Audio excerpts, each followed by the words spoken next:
앞뒤자로 인사하며 축복합니다. 잘 되고 있습니다. 더 잘 될 것입니다. 한 번 더 인사합시다. 하나님의 복을 풍성히 받으시기 바랍니다. 어떤 일이든 원리를 알면은 쉽게 풀 수가 있고, 쉽게 해결할 수 있고, 쉽게 일을 이루어 갈 수가 있습니다.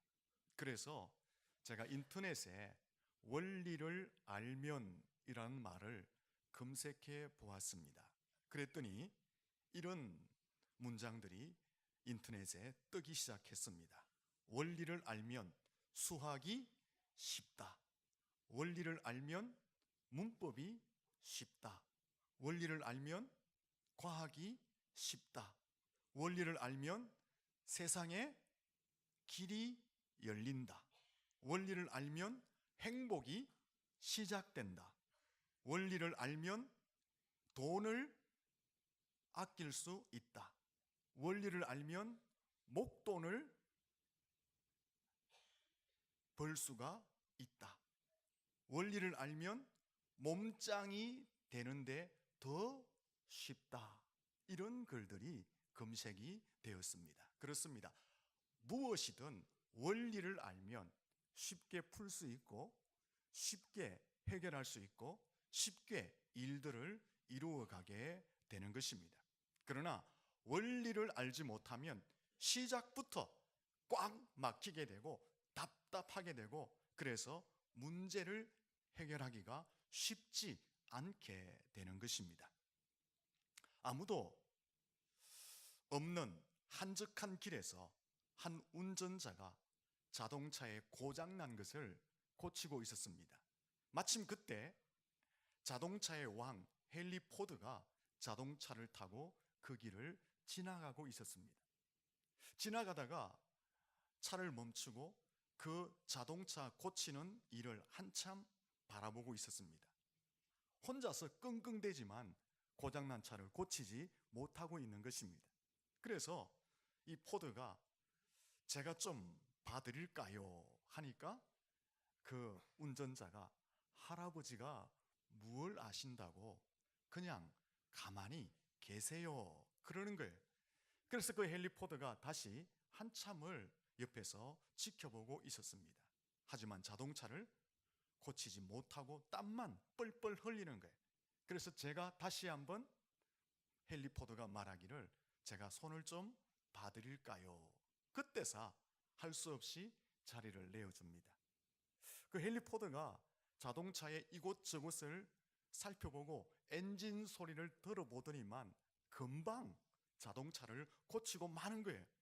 그래서 이 운전자가 놀라면서 아니 어떻게 이렇게 쉽게 금방 자동차를 고칠 수가 있습니까? 물었습니다. 헨리 포드가 말합니다. 나는 이 자동차를 만든 사람입니다. 저는 헨리 포드입니다. 이렇게 대답을 했습니다. 헨리 포드가 어떻게 고장난 자동차를 쉽게 고칠 수가 있었습니까? 그가 자동차를 만든 사람이고 자동차의 원리를 잘 아는 사람이기 때문에 이곳저곳 살펴보고 엔진 소리만 들어도 고장난 차를 쉽게 고칠 수 있게 되었던 것입니다. 그렇습니다. 어떤 일이든 원리를 알면 쉽게 풀 수가 있고 쉽게 해결할 수 있고 쉽게 그 일들을 이루어갈 수 있게 되는 것입니다. 신앙생활에도 원리가 있습니다. 첫 번째 원리는 요한복음 3장 16절에 보면 예수를 믿으면 누구든지 구원을 받는다라는 것입니다. 둘째는 잠언 8장 7절에 보면 하나님을 사모하는 자가, 하나님을 사랑하는 자가 하나님을 만나고 하나님의 사랑을 덧입게 된다라는 원리입니다. 셋째는 마태복음 20장 26절에 보면 섬기는 자가, 낮아지는 자가 더 큰 자가 된다라는 원리입니다. 넷째는 야고보서 4장 6절에 보면 겸손한 자가 하나님의 큰 은혜를 덧입게 된다라는 원리입니다. 다섯째는 마태복음 7장 7절에 보면 기도하면 응답을 받게 된다라는 것입니다. 여섯째는 오늘 본문 말씀에 순종하면 하나님의 복을 받게 된다라는 것입니다. 이 원리들은 주님이 다시 오실 때까지 변하지 않는 불변의 진리처럼 세워져 있는 원리입니다. 우리가 이 원리들을 잘 붙들고만 있으면, 그 원리대로 적용만 하면 우리의 신앙생활은 행복하고 성공적인 신앙생활을 이루어가게 되는 것입니다. 우리 옆 사람에게 인사합니다. 원리를 알아야 합니다. 여러분, 우리가 신앙생활을 하는 이유가 무엇입니까? 크게 두 가지 이유가 있습니다. 첫째는 우리가 예수 믿고 죄 사함 받고 하나님의 자녀가 되고 천국을 기업으로 받는 것, 그것이 우리의 신앙생활의 첫 번째 이유입니다. 쉽게 말하면 예수 안에서 영적 구원을 받는 것이 첫 번째 예수 믿는 이유, 신앙생활의 이유다라는 것입니다. 두 번째 이유는 이 땅을 사는 동안에 예수 믿고 하나님의 자녀가 되었으니 하나님의 영광을 드러내고 하나님이 가장 기뻐하시는 한 영혼을 구원하는 그 일을 위해서 복음 전도자의 사명을 사는 것, 그것이 두 번째 이유입니다. 우리가 이 두 번째 이유, 하나님의 자녀가 되어서 이 땅을 사는 동안에 하나님의 영광을 올려드리고 복음을 전하여서 한 생명이라도 더 구원해내는 이 일은요, 한 번으로 끝나는 것이 아니라 계속해서 연속해서 쉼없이 내 생명이 다하는 날까지 이루어가야 할 일입니다. 그런데 이 일을 이루기 위해서는 하나님의 은혜와 하나님의 축복이 우리에게 필요하다라는 것입니다. 어떻게 하면 우리가 하나님의 은혜와 축복을 받아서 우리에게 주신 이 땅에서의 사명을 잘 감당하며 살아갈 수 있겠느냐 하는 것입니다. 사랑하는 성도 여러분, 하나님은 복의 권원이신 줄로 믿습니다. 옆 사람에게 축복합니다. 하나님이 복의 권원이십니다. 역대상 29장 12절에 보면 부와 귀가 주님께 있고 사람을 크게 하심과 강하게 하심이 하나님의 손에 있다라고 말씀하고 있는 것입니다. 야고보서 1장 17절에 보면 온갖 좋은 은사와 온전한 선물들이 하나님께로부터 내려온다라고 말씀하고 있습니다. 마태복음 7장에 보면 아버지께 구하는 자에게 하나님은 좋은 것을 선물로 주시겠다라고 약속하고 있는 것입니다. 학개서 2장 8절에 보면 은도 내 것이고 금도 내 것이라고 하나님이 말씀을 하셨습니다. 시편 67편 6절에서 7절에 보면 구원의 은혜와 복을 주시는 분은 누구시냐? 하나님이시다라고 말씀하고 있는 것입니다. 하나님은 누구시냐? 하나님은 복의 권원이시고, 하나님은 누구시냐? 하나님은 인생들에게 복을 주시는 분이시다라고 말씀하고 있는 것입니다. 창세기 26장 12절에 보면 그랄 땅에 흉년이 듭니다. 그 흉년 중에 어려움을 겪고 있을 때에 이삭이 그 땅에서 농사를 합니다. 그런데 그 해에 100배의 소출을 거두게 되고 창대케 되고 왕성케 되고 마침내 거부가 되었다라고 말씀하고 있는 것입니다. 똑같은 땅입니다.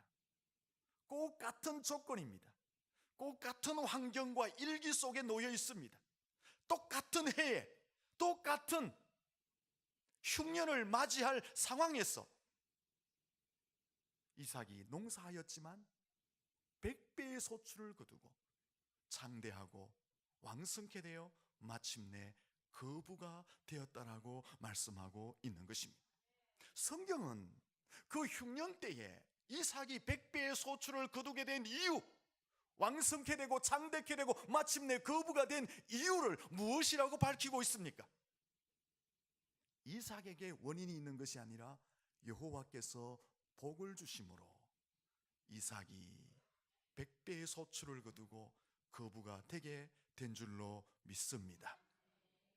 하나님께서 복을 주심으로 열악한 환경 조건이었지만은, 패농할 위기였지만 복을 주시니까 그 상황에서도 하나님의 복으로 100배의 소출을 거두고 거부가 되었다라는 것입니다. 이 이야기는 무엇을 말씀합니까?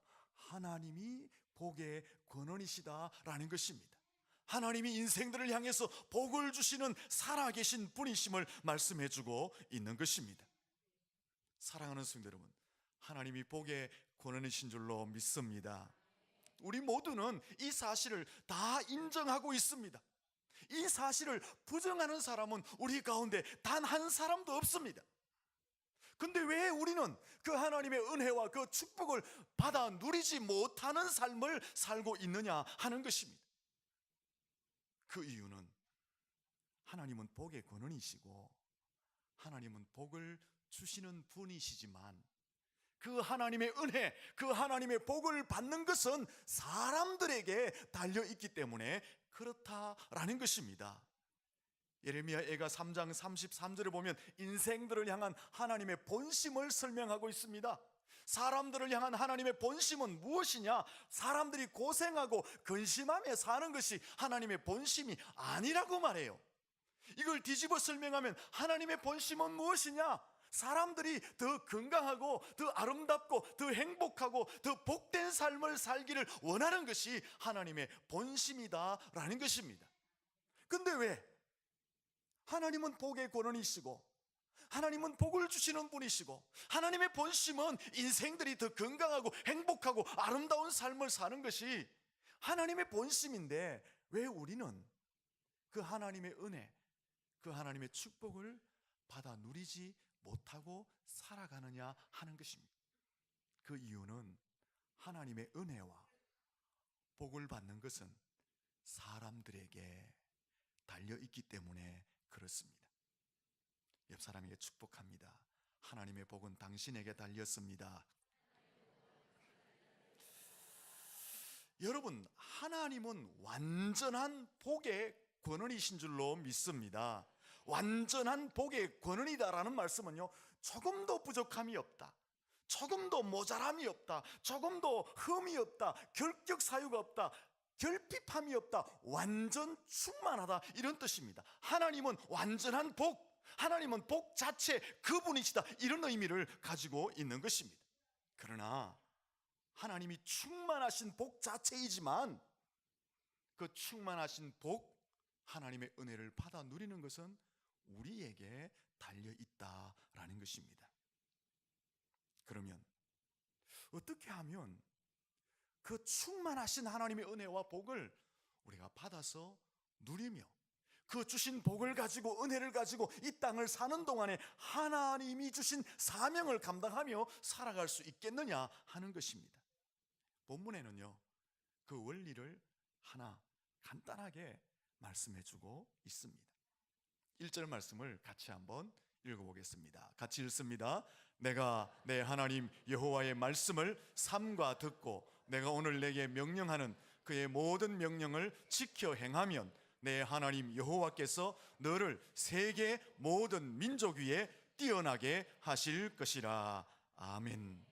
하나님이 하나님의 복을 받는 원리, 방법, 길을 복잡하게 말씀하지 않았습니다. 아주 단순하게 복을 받는 방법이 뭐냐, 그 길이 뭐냐, 그 원리가 뭐냐를 설명하고 있습니다. 단순합니다. 순종하면 하나님의 복을 받을 수 있다라고 설명하고 있는 것입니다.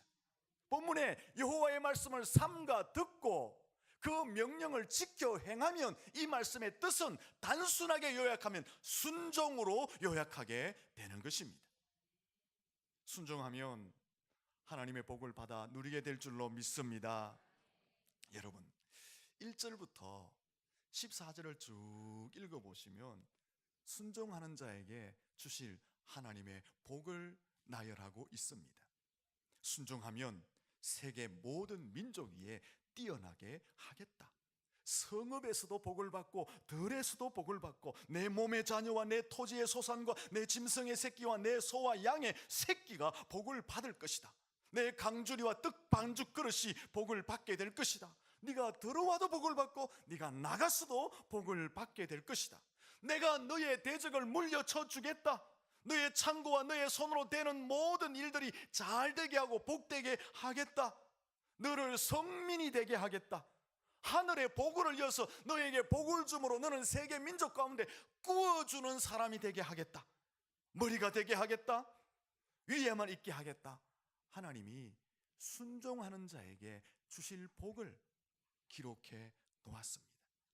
이것은 우리를 향한 하나님의 약속인 줄로 믿습니다. 하나님이 어떻게 하면 이 복을 받을 수 있느냐, 그 원리를 무엇으로 설명하고 있습니까? 하나님의 복을 받을 수 있는 길, 방법이 무엇이라고 설명하고 있습니까? 하나님이 복잡한 것을 첨가하지 않았습니다. 복잡한 서류를 구비하라고 말하지 않습니다. 어떤 조건들을 달고 있지 않습니다. 단촐합니다.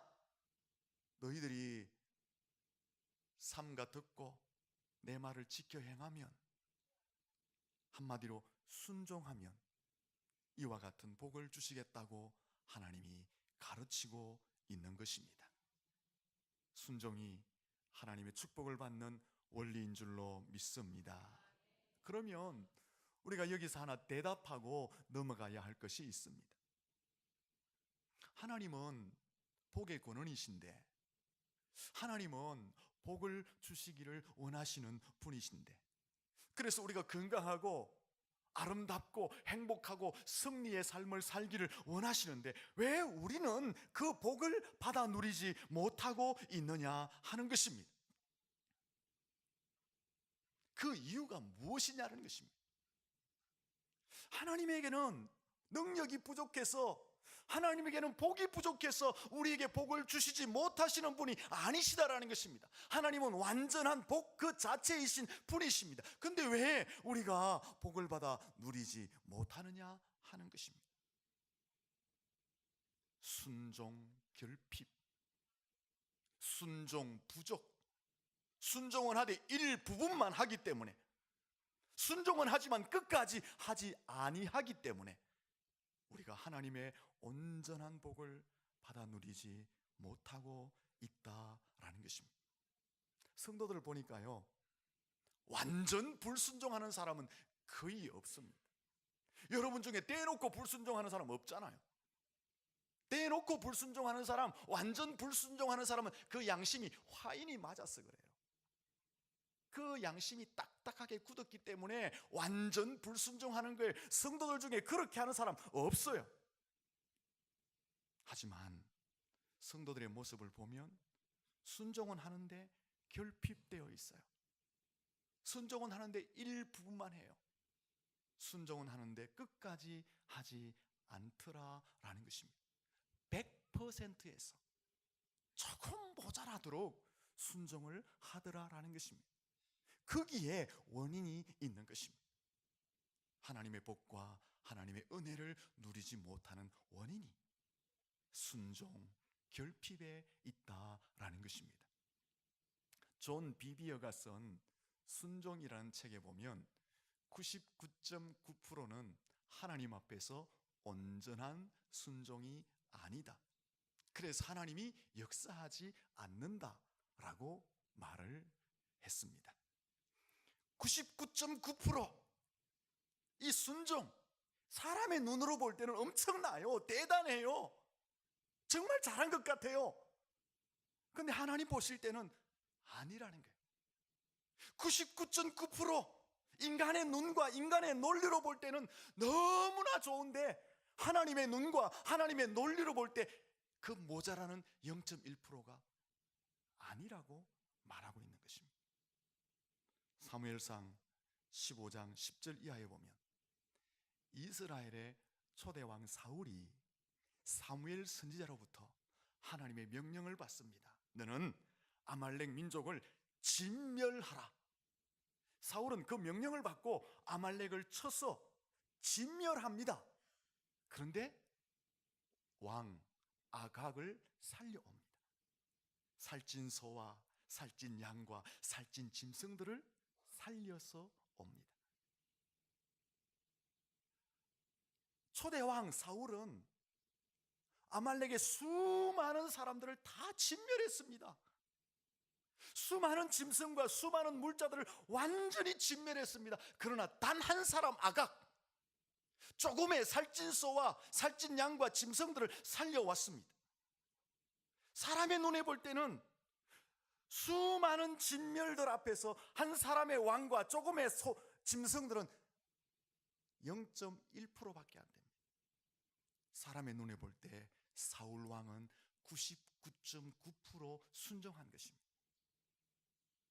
근데 하나님이 보실 때는 그게 순종이 아니었어요. 그래서 하나님이 말씀하시기를 내가 너를 왕 삼은 것을 후회한다라고 하나님이 말씀하시고 사울을 버리게 되는 계기가 된 것입니다. 우리의 순종이 이와 같은 것 같아요.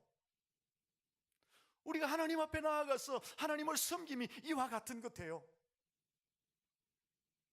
99.9%까지는 가는데 그 100%를 채우지 못하더라라는 것입니다. 그러면 여러분, 순종은 어떻게 해야 하는 것이 순종일까요? 그 말씀을 듣기 전에 옆 사람에게 한 번 더 축복합시다. 100% 순종하며 삽시다. 하나님은 그 순종을 원하시는데 하나님이 원하시는 순종은 뭐냐? 1절에 보시면 초두에 이런 말씀을 합니다. 내가 내 하나님 여호와의 말씀을 삼가 듣고, 삼가 들으라고 하죠. 이 말은 근성으로 듣지 말고 집중해서 들어라, 정신을 차려서 들어라, 조심스럽게 들어라, 그런 뜻입니다. 그리고 여기는 하나 더 추가되어 있습니다. 집중해서 조심해서 정성을 다해서 정신을 차리고 하나님의 말씀을 듣되 그 들은 말씀을 어떤 상황에서도 순종하겠다라는 마음을 가지고 들으라는 것입니다. 말씀을 들을 때 집중하잖아요. 여러분, 조심해서 듣잖아요. 집중해서 듣잖아요. 그러면서 어떤 마음이 생겨요? 이건 내 마음에 안 맞아, 이건 내 뜻에 안 돼, 이것은 세상의 원리와 맞지 않아, 그러므로 이것은 빼야 돼, 이것은 잘라야 돼, 이것은 부담스러워라고 하면서 거부하잖아요. 그렇게 듣지 말고 하나님의 말씀을 들을 때는 집중하고 조심해서 정성을 다해서 정신을 다해 들으면서 내가 어떤 경우에도 이 말씀을 순종하겠다라는 말씀으로 들으라, 그 뜻이 삼가 듣고라는 말씀 속에 포함되어져 있는 거예요. 그리고 저 1절에 보시면 오늘 내게 명령하는 그 모든 명령을 지켜 행하면, 명령을 지켜 행하라, 이런 뜻이 있습니다. 여기 지켜 행하라 이 말씀은요, 말씀에 순종함에 있어서 어떠한 대가를 치르는 일이 있더라도 끝까지 순종하라, 그런 뜻이 있는 것입니다. 여러분, 우리가 하나님 말씀을 붙들고 말씀을 순종하다 보면요, 손해볼 때가 있어요. 무시당할 때가 있어요. 피를 흘려야 할 때가 있어요. 그 말씀이 도무지 이해되지 않을 때가 있어요. 하지만 명령을 지켜 행하라, 저 말씀 속에는 그러한 경우에도 순종하라, 이 의미가 포함되어져 있는 것입니다. 왜 하나님은 우리에게 이런 순종을 요구하실까요? 하나님이 요구하시는 순종은 한 인간이 순종하라는 명령이 아니고 천지만물을 창조하신 살아계신 하나님이 피조물인 우리 인간들에게 명령하는 말씀이기 때문에 하나님은 우리에게 이러한 순종을 요구하신다라는 것입니다.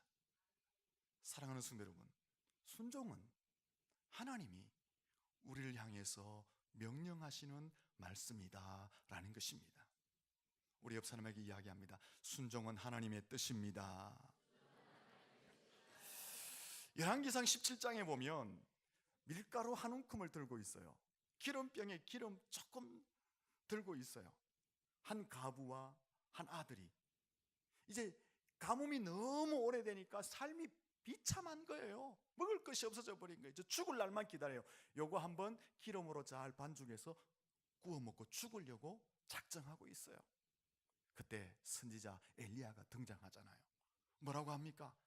그거 너가 먹지 말고 내한테 구웠나? 내부터 묵자, 이렇게 하는 거예요. 참 비참한 지경 아닙니까? 참 기가 막힌 상황입니다. 아무리 하나님의 사람이지만 그거 하나 먹고 이제 죽을 날만 기다리는데 그거 나부터 먹자, 가져오라고 하는 거예요. 그 여인이 엘리야를 향해서 욕하고 비난하고 뺨을 때려도 아무도 이를 달지 않을 상황입니다. 요즘 같으면 난리 안 나겠어요, 여러분? 그런데 그 여인이 그 떡을 구워서 하나님의 사람 선지자에게 갖다가 드리게 됩니다. 그 떡은 자기의 생명이었습니다. 자기의 전부였습니다. 자기의 피보다 더 소중한 것이었습니다. 하지만 하나님의 사람이 요구할 때에 하나님이 요구한 것으로 여기고 순종하여 자기의 생명을, 자기의 전부를, 자기의 피를 바쳐 드린 것입니다.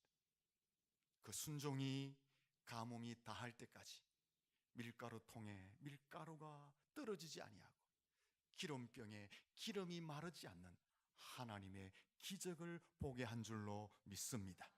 무엇을 가르칩니까? 순종이 무엇이냐를 가르치고 있는 거예요. 순종은 하나님 앞에 하는 것인데 순종은 어떤 것이냐? 내 생각, 내 의지, 내 뜻, 삶의 환경과 상관없이 손해본다 할지라도, 피를 본다 할지라도, 무시를 당한다 할지라도, 내가 도무지 이해가 되지 않는다 할지라도 그것이 하나님의 말씀이기에 100% 예, 아멘하고 따라가는 것이 순종이다라고 가르치고 있는 것입니다. 사랑하는 성도 여러분, 우리의 순종은 어떻습니까? 우리 순종합니다. 순종 안 하는 사람 없죠? 순종은 하지만 결핍되어져 있습니다. 순종은 하지만 부족합니다. 순종은 하지만 내 생각이 안 되면 다 잘라버리고 빼버립니다. 그런 우리의 삶이 지금까지 연결되어져 왔기 때문에 손해가 나는 일들이 더 많은 거예요. 하나님의 역사가 내 인생 가운데 나타나지가 않는 거예요. 오늘 말씀 속에서 다시 한번 하나님 앞에서 우리의 삶의 자세를 교정시켜야 하는 것입니다. 참 희한합니다. 뭐가 희한하냐 하면 이 사단이라는 것, 이 마귀라는 것, 악한 영이라는 것은요 자꾸만 우리에게 와서 뭐 시커멓게 온다는 게 아니고 우리의 마음속에, 우리의 삶 속에 찾아와서 불순종하도록 자꾸 만들어요. 자꾸 원망하게 만들고, 자꾸 불평하게 만들고, 자꾸 부정적인 상황을 만들어가게 하고, 자꾸 부정적인 말을 하게 하고, 자꾸 안 된다 하면 뭐하노 때리치아라 이런 일을 자꾸 하도록 마귀가 들쑤세요. 사람의 마음이 약해서 그거 들으면 홀딱 넘어가요. 그런 것 같아요. 마귀가 왜 그렇게 할까요? 하나님의 복을 받고 하나님의 은혜를 받는 것이 너무 눈꼴시러운 거예요. 그래서 자꾸 우리 속에 그런 불을 지피는 거예요. 여기에 속아 넘어가면 안 됩니다, 여러분. 마귀는 어떤 존재예요? 욥기 1장에 보면 하나님께 마귀가 참소하잖아요. 욥이 저렇게 의롭게 된 것, 잘 사는 것, 하나님을 잘 경외하는 까닭이 있습니다. 하나님이 좋은 거 주셨으니까 그렇지요. 다 뺏어가 보세요. 마귀가 왜 참소합니까? 욥 잘 되도록 하기 위함이 아니라 욥을 박살내기 위해서 참소한 거예요. 요한복음 10장 10절에 보면 마귀가 왜 옵니까? 인생을 도적질하고 죽이고 멸망시키기 위한 것이 사단의 목적이라고 기록해 놓고 있는 것입니다. 여러분, 마귀가 우리 인생 가운데 찾아온다고 뭐 시커먼 해가 찾아오고 뭐 피를 질질 흘리면 그렇게 안 찾아와요. 착각하지 마세요. 자꾸 불순종할 수 있는 환경과 여건을 우리의 마음속에, 우리의 삶 속에 집어넣는 것으로 찾아오는 거예요. 이걸 모르는 거예요. 그래서 홀딱 그 유혹에 넘어간다라는 것입니다. 사랑하는 성도 여러분, 그러면 왜 우리가 순종하면 하나님이 우리에게 복을 주실까라는 것입니다. 왜 그럴까요? 첫 번째 이유는 오늘 말씀처럼 하나님이 약속하셨기 때문에. 하나님은 변치 않으십니다. 시건치 않으십니다. 하신 말씀은 반드시 이루시고 성취하시는 분인 줄로 믿습니다. 그래서 오늘 본문에 보면 순종하면 복을 주겠다고 약속하셨기 때문에 우리가 그 말씀을 믿고 순종하면 그 말씀이 내 인생 가운데 그대로 이루어지게 되는 줄로 믿습니다. 두 번째 이유는 내가 순종하는 것은요, 하나님 제일 사랑합니다. 내가 순종한다는 것은 하나님 내 인생의 최고이십니다. 내가 하나님께 순종한다는 것은 하나님과 나 사이에 그 어떤 것도 없고 우리와 하나님 사이는 절대적 관계입니다. 내가 순종한다는 것은 하나님을 살아계신 하나님으로 인정하고 높여드립니다라는 그 신앙이 순종 속에 포함되어져 있는 것입니다. 여러분의 신앙, 여러분이 하나님을 사랑한다는 것, 여러분이 하나님을 제일 좋아한다는 것, 여러분이 하나님을 제일 높인다는 것, 내 인생에 하나님밖에 없다는 것을 어떻게 표현할 수 있습니까? 무엇으로 나타낼 수 있습니까? 우리의 속을 까디버서 보여줄 수가 없잖아요. 하나님의 말씀에 순종함으로 하나님은 내 인생의 1번입니다. 하나님은 내 인생의 최고이십니다. 하나님은 절대자이십니다. 나는 하나님만 오직 사랑합니다. 이것을 순종이라는 행위를 통해서 우리의 믿음을 표현하게 되는 줄로 믿습니다. 사람끼리도 서로 사랑하면 어떻습니까? 상대방의 말을 신뢰하고 믿어요. 사람끼리도 사랑하면 그 상대방의 말을 신뢰하고 믿기 때문에 그 말을 따라서 행동하는 거예요. 상대방의 말을 믿고 신뢰하고 행동한다는 것은 내가 그 상대방을 인정한다는 뜻이에요. 마찬가지입니다. 우리가 하나님의 말씀을 순종한다는 것은 내가 하나님을 인정한다는 뜻이에요. 어떻게? 최고로, 어떻게 최고 사랑으로, 어떻게 절대적 관계로 그분만이 살아있는 참 신이심을 순종의 행위를 나타내는 거예요. 창세기 22장에 보면 아브라함이 하나님을 가장 사랑합니다. 하나님과 나 사이에는 하나님밖에 없습니다. 나는 하나님만을 경외하고 높이고 존경합니다. 이것을 아브라함이 어떻게 표현해냈습니까? 자기 아들 이삭 독자 모리아산에서 번제로 하나님께 잡아드리라 라는 명령을 받았을 때에 주저하지 않고 순종함으로 그 신앙을 표현해낸 것입니다. 아브라함이 그 명령을 받고 즉시 이삭을 데리고 모리아산에 가서 번제를 만들고 그 이삭을 올려서 하나님께 번제로 잡아드리려고 한 그 행위는 하나님, 나는 이 독자보다 하나님을 더 사랑합니다. 이삭은요, 아브라함의 생명보다 더 소중한 거예요. 그의 대를 이어서 가문을 이어갈 독자였어요. 그의 가문과 그의 인생의 전부였어요. 하지만 말씀에 순종함으로 하나님은 이 독자보다, 내 생명보다 내 앞에 더 최고입니다. 이걸 표현해내는 거예요. 하나님이 그 순종을 보시고 뭐라고 이야기하십니까? 그래 아브라함아, 네가 나를 최고로 경외하는구나. 네가 나를 사랑하는구나. 너와 나 사이에는 아무것도 없구나. 절대적 관계임을 내가 이제 확인했다 라고 하시면서 하나님이 그에게 여호와 이레의 축복을 허락하신 줄로 믿습니다. 독자를 잡아먹지 않았잖아요. 더 큰 축복을 허락해 주셨다라는 것입니다. 아무리 우리가 하나님 사랑합니다, 하나님만을 경외합니다, 하나님만을 높여드립니다, 하나님이 내 인생의 최고입니다 라고 말하면서 순종하지 않으면 그것 다 거짓말입니다. 그것 다 헛말입니다. 달콤한 이빨림에 불과한 것입니다. 하나님을 사랑하는 것은 하나님의 말씀에 순종하는 행위로 나타나게 되어져 있는 것입니다. 여러분, 하나님 제일 사랑한다는데, 하나님 제일 높인다는데, 하나님밖에 없다는데, 하나님만이 참신이다고 순종이라는 행위를 통해서 하나님께 표현해 드리는데 하나님이 왜 축복하지 않겠어요? 순종 속에는 그런 진한 의미가 들었기 때문에 하나님이 약속하신 대로 축복해 주시는 줄로 믿습니다. 우리 옆 사람에게 축복합니다. 순종이 축복의 원리입니다. 지금까지 하나님의 복, 하나님의 은혜를 받는 원리를 설명했어요. 하나님의 은혜와 복을 받는 원리는 복잡하지 않습니다. 매우 단순하게 설명합니다. 순종하면 하나님이 복을 주신다라고 말씀하고 있습니다. 순종할 수 있기를 축원합니다. 자, 한번 순종해 보겠습니다. 아멘 많이 하시기 바랍니다. 아멘도 좀 잘 하셔야 됩니다, 여러분.